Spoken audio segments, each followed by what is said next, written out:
আসসালামু আলাইকুম, টাইম ট্রাভেলের পক্ষ থেকে স্বাগতম। হ্যালো এভরিওয়ান, আজকের ভিডিও খোদার পাথর।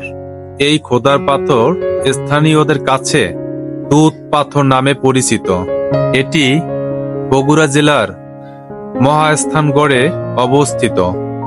এখানে হিন্দু মুসলিম সম্প্রদায়ের মানত করে পাথরটিতে দুধ ও তেল সিঁদুর দেয়।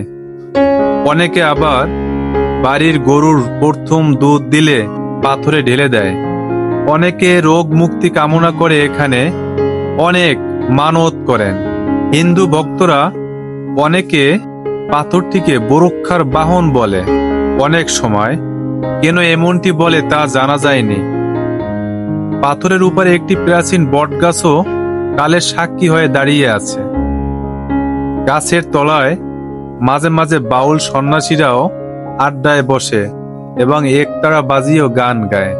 এই পাথরটিতে প্রতিদিন দুধ, কলা এবং সিঁদুর এগুলো দিয়ে যায়। এখানে একটি কাক রয়েছে। কাকের সামনে এভাবে একটি বাটার মুখে সিঁদুর রয়েছে।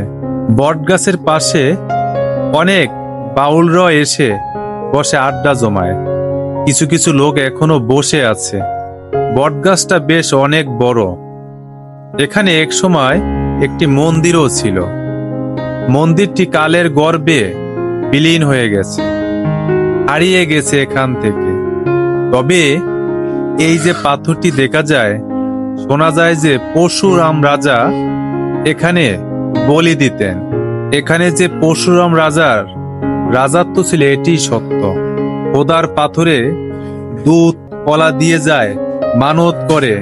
তবে ইসলাম ধর্মে এর কোনো গ্রহণযোগ্যতা নেই এবং কোনো ভিত্তি খুঁজে পাওয়া যায়নি। যদি এই ভিডিওটি ভালো লেগে থাকে কমেন্ট করে জানাবেন। পরবর্তীতে ভিডিও দেখার জন্য এই চ্যানেলটি সাবস্ক্রাইব করুন এবং বেল বাটনে ক্লিক করুন। আপনাদের উৎসাহ আমাকে সাহস যোগাবে।